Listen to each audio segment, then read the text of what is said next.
The primary findings of the report was that existing parking supply in Keene in the downtown core is sufficient to accommodate existing demand. That's in 2010.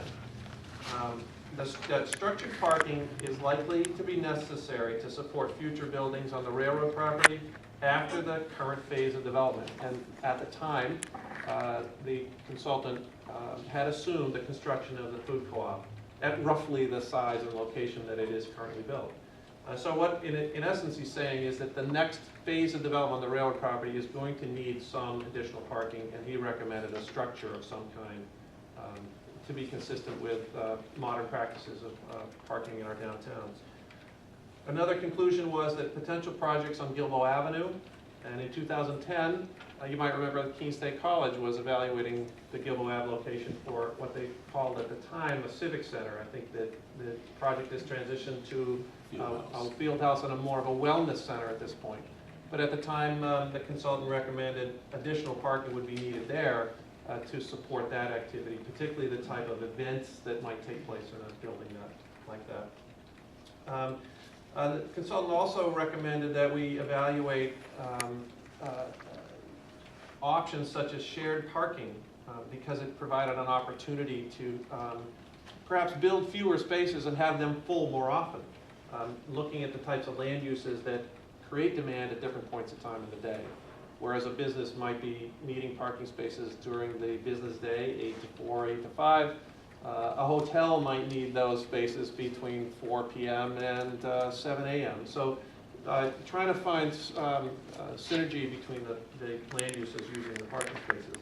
And then he recommended adopting a general plan that encourages structured parking over surface lots to support new development. But since 2010, and I should make the observation that the map you would be seeing in this photo showed that there were, he evaluated our parking enforcement folks' utilization data. So 4 times every month, twice a week, one day a week, our parking enforcement folks count cars and provide that information in a spreadsheet. And the consultant took that information and did an analysis on a percentage basis of how busy those parking spaces were. And in the on-street area, on-street parking spaces, he identified as high-use areas the Central Square, core around Central Square, a portion of Railroad Street where there are 10-hour meters that were being used on a very consistent basis, and portions of Washington Street. The moderately high demand and utilization was the rest of Main Street. The Gilboa Ave North parking lot, that's the both parking lots on the north side of Gilboa Ave, and the Winter Street lot.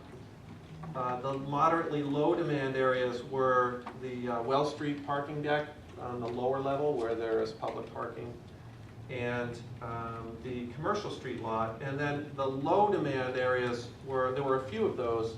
Library Annex was one, where there were a lower usage rates. And so, again, when we get this slideshow running up, it's a much better visual than it is to hear me describe it, but we'll make sure you get that slide, whether it's on paper or in, as we finish tonight.